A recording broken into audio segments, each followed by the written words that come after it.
Welcome to GK GS with Manish sir. आज 17 सितंबर 2022 है और आज के जितने भी महत्वपूर्ण करंट अफेयर होंगे वो हम इस वीडियो में डिस्कस करेंगे। तो आइए शुरू करते हैं आज का पहला प्रश्न। आज का पहला प्रश्न है, हाल ही में भारत और किस देश के बीच जीमैक्स 2022 सैन्य अभ्यास शुरू हुआ है? तो जीमैक्स सैन्य अभ्यास जो है वो भारत और जापान के बीच शुरू हुआ है। इसके बीच शुरू हुआ है तो भारत और जापान के बीच शुरू हुआ है। अब अभी हाल ही में कौन कौन से सैन्य अभ्यास हुए हैं? तो संप्रीति सैन्य अभ्यास जो है वो भारत और बांग्लादेश के बीच होता है। सिलिनेक्स सैन्य अभ्यास भारत और श्रीलंका के बीच होता है। दोस्ती सैन्य अभ्यास भारत मालदीव और श्रीलंका के बीच होता है। मित्र शक्ति सैन्य अभ्यास भारत और श्रीलंका के बीच होता है। समुद्र शक्ति सैन्य अभ्यास भारत और इंडोनेशिया के बीच। सूर्य किरण सैन्य अभ्यास भारत और नेपाल के बीच। हैंड इन हैंड सैन्य अभ्यास भारत और चीन के बीच। वरुण सैन्य अभ्यास भारत और फ्रांस के बीच। वज्र प्रहार सैन्य अभ्यास भारत और अमेरिका के बीच। युद्धाभ्यास सैन्य अभ्यास ये भी होता है भारत और अमेरिका के बीच। किसके बीच होता है? तो भारत और अमेरिका के बीच होता है। ठीक है। इंद्र सैन्य अभ्यास भारत और रूस के बीच। अजय वॉरियर सैन्य अभ्यास भारत और ब्रिटेन के बीच। धर्म गार्जियन सैन्य अभ्यास भारत और जापान के बीच। विनबैक्स सैन्य अभ्यास भारत और वियतनाम के बीच। और अलनगा सैन्य अभ्यास जो होता है वह भारत और ओमान के बीच होता है। इसके बीच होता है तो भारत और ओमान के बीच होता है। अब जापान, तो जापान की राजधानी क्या है? टोक्यो। जापान की करेंसी क्या है? जापानी येन। जापान के प्राइम मिनिस्टर कौन है? Fumio Kishida. कौन है? Fumio Kishida. जापान के सम्राट है नारोहितो और जापान के संसद का नाम है डाइट। जापान का राष्ट्रीय चिन्ह है गुलदाउदी। राष्ट्रीय खेल जूडो और इंपीरियल पैलेस जो है ये टोक्यो में है। कहाँ पे है? टोक्यो, जापान में इंपीरियल पैलेस है। देखो, महिला एशिया कप 2022 का खिताब जीतने वाला जीता कौन जीता है? जापान जीता है। प्रसिद्ध फैशन डिजाइनर इशी मियाके का हाल ही में निधन हो गया है और यह जापान के थे। जापान का सर्वोच्च नागरिक सम्मान है order of the rising sun और ये दिया गया है नारायण कुमार को। किसको दिया गया है? तो नारायण कुमार को दिया गया है order of the rising sun. अब अगला प्रश्न है, बिल पावर पुस्तक के लेखक कौन है? तो बिल पावर पुस्तक के लेखक हैं सोजर्ड मरीन। कौन है? सोजर्ड मरीन जो है वो विल पावर पुस्तक के लेखक है। अब और कौन कौन सी इंपॉर्टेंट पुस्तक आपके लिए है? तो ये ममता बिहाइंड 2021 नामक पुस्तक के लेखक है Jayant Ghoshal. A little boy of India Ruskin Bond. Fearless governance Kiran Bedi. Bachelor dad Tushar Kapoor. A nation to protect Priyam Gandhi Modi. उड़ान एक मजदूर बच्चे की Mithilesh Tiwari. How to earth got its beauty Sudha Murthy. कौन है? सुधा मूर्ति। अष्टांग योग के लेखक हैं सोनू फोगट। ठीक है। देखो, रजनी के मंत्र life lessons for India most loved, इसके लेखक कौन है? तो इसके लेखक हैं पीसी बालासुब्रमण्यम। कौन है? पीसी बालासुब्रमण्यम। और अभी मैंने जस्ट बताया कि बिल पावर पुस्तक के लेखक कौन है? तो सोजर्ड मरीन जो है वो बिल पावर पुस्तक के लेखक हैं। और रजनी वाला जो पुस्तक आया था इसके लेखक कौन है? तो पीसी बालासुब्रमण्यम जो मैंने कल बताया था आपको। तो अगला प्रश्न आपका है कि हाल ही में भारत के अटॉर्नी जनरल कौन बने हैं? तो फिर से बने हैं कौन? तो मुकुल रहतोगी बने हैं। कौन बने हैं? मुकुल रहतोगी भारत के अटॉर्नी जनरल बने हैं। अब देखो, अटॉर्नी जनरल होता क्या है? तो सबसे पहले ये जानेंगे कि भारत अटॉर्नी जनरल का हिंदी होता है महान्यायवादी। तो भारत के प्रथम अटॉर्नी जनरल अर्थात प्रथम महान्यायवादी जो बने थे वो बने थे MC शीतलवार बने थे। कौन बने थे? MC शीतलवार। भारत का सर्वोच्च विधि अधिकारी महान्यायवादी होता था। विधि मतलब क्या? कानून। तो भारत का सर्वोच्च कानून अधिकारी जो होता है वह महान्यायवादी होता है तथा भारत सरकार का विधि सलाहकार नहीं अर्थात कानून सलाहकार भी होता है। महान्यायवादी का पद संवैधानिक पद है और इसका वर्णन अनुच्छेद 76 में किया गया है। ठीक है। भारत के किसी भी अदालत में सुनवाई का अधिकार रखता है यह महान्यायवादी। ठीक है। भारत की किसी भी अदालत में यह सुनवाई करने का अधिकार रखता है। ठीक है। संसद के दोनों सदनों एवं समितियों में जा सकता है लेकिन मतदान करने का अधिकार इसको नहीं है। और संसद के दोनों सदनों या समितियों में यह जा सकता है लेकिन मतदान नहीं कर सकता है। ठीक है। यह अनुच्छेद 143 के तहत किसके? तो यह अनुच्छेद 143 के तहत राष्ट्रपति के द्वारा उच्च न्यायालय में भारत सरकार का प्रतिनिधित्व करता है। यह भारत सरकार के खिलाफ कोई सलाह या विश्लेषण नहीं कर सकता है। बिना भारत सरकार की अनुमति के वह किसी भी आपराधिक मामले में व्यक्ति का बचाव नहीं कर सकता है। तो ये थे महान्यायवादी, जहाँ से एग्जाम के दृष्टिकोण से आपके इतने प्रश्न बन रहे थे। ठीक है, महान्यायवादी के पद का सृजन किस अनुच्छेद में किया गया है? 76 में किया गया है। ठीक है, अब देखो अगला प्रश्न है, हाल ही में जेफ बेजोस को पीछे छोड़कर दुनिया के दूसरे सबसे अमीर व्यक्ति कौन बने हैं? तो ये बने हैं गौतम अडानी। यानी कि दुनिया के सबसे अमीर व्यक्ति जो है वो है एलोन मस्क। कौन है? एलोन मस्क जो है, जो टेस्ला के सीईओ हैं, ठीक है, और स्पेस एक्स के सीईओ हैं, वही एलोन मस्क जो दुनिया के सबसे अमीर व्यक्ति हैं।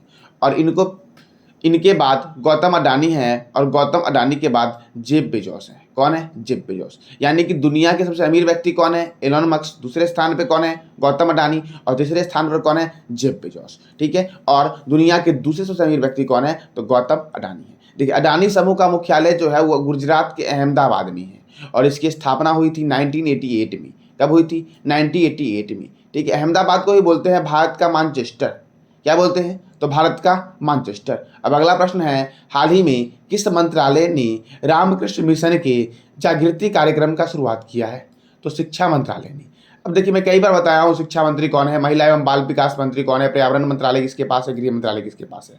तो ये जितने भी मंत्रालय हैं ये सब किसके पास है, इसका जवाब देना है कमेंट बॉक्स में आपको कि ये सब के पास कौन, ये शिक्षा मंत्री कौन है, महिला एवं बाल विकास मंत्री कौन है, पर्यावरण मंत्री कौन है, और गृह मंत्री कौन है। ठीक है, देखो अब यह जो जागृति कार्यक्रम है ये क्या है? तो यह 1 से 5 तक के छात्रों के लिए शिक्षा का कार्यक्रम है। ठीक है, रामकृष्ण मिशन में किया गया है। तो रामकृष्ण मिशन की स्थापना स्वामी विवेकानंद ने की थी, और रामकृष्ण मिशन की स्थापना 1897 में हुई थी। कब हुई थी? तो 1897 में रामकृष्ण मिशन की स्थापना हुई थी। इसका मुख्यालय जो है वो बेलूर मठ, पश्चिम बंगाल में रामकृष्ण मिशन का मुख्यालय है। ठीक है, तो ये था रामकृष्ण मिशन। ठीक है, अब अगला प्रश्न आपका है, रोजर फेडरल ने हाल ही में संन्यास लेने की घोषणा की है, और इनका संबंध किस खेल से है? तो यह टेनिस प्लेयर है रोजर फेडरल। इन्होंने कुल अभी तक 20 ग्रैंड स्लैम एकल खिताब जीता है। कितना? तो 20 ग्रैंड स्लैम एकल खिताब जीता है, और सितंबर 2022 में होने वाला लेवर कप इनका अंतिम टूर्नामेंट होगा।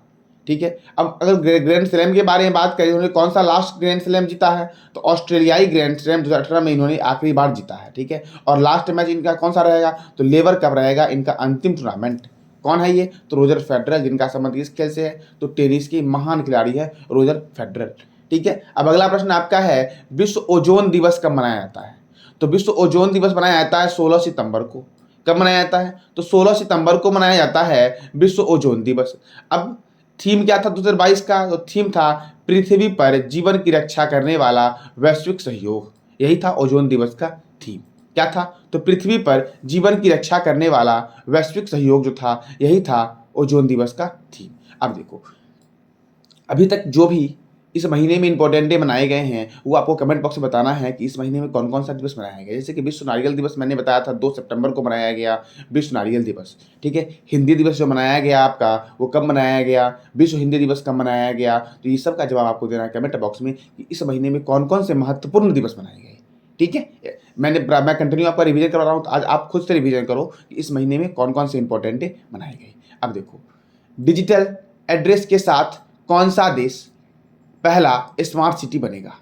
ठीक है, डिजिटल एड्रेस के साथ कौन सा देश का पहला स्मार्ट सिटी बनेगा? तो ये बनेगा कौन? इंदौर बनेगा। इंदौर। अब देखो, इंदौर जो है यह भारत का सबसे स्वच्छ शहर है, और इंदौर में देवी अहिल्याबाई होलकर अंतर्राष्ट्रीय हवाई अड्डा है। इंदौर मध्य प्रदेश में है, तो मध्य प्रदेश में एक और अंतर्राष्ट्रीय हवाई अड्डा है जिसका नाम है राजा भोज अंतर्राष्ट्रीय हवाई अड्डा, जो भोपाल में है। अभी नाम्बिया से चीते लाए जा रहे हैं जो कूनो नेशनल पार्क में रखे जाएंगे।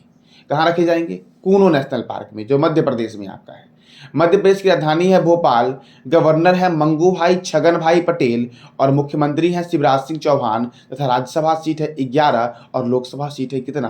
तो 29। ठीक है, मैं कंटिन्यू आपको राज्यसभा और लोकसभा करवा रहा हूँ। तो राज्यसभा लोकसभा के बारे में जानते भी हैं कि राज्यों के राज्यपाल का वर्णन जो किया गया है वो 153 अनुच्छेद में किया गया है। राज्य की कार्यपालिका शक्ति राज्यपाल में निहित होगी 154 के तहत, इस अनुच्छेद के तहत, तो 154 के तहत।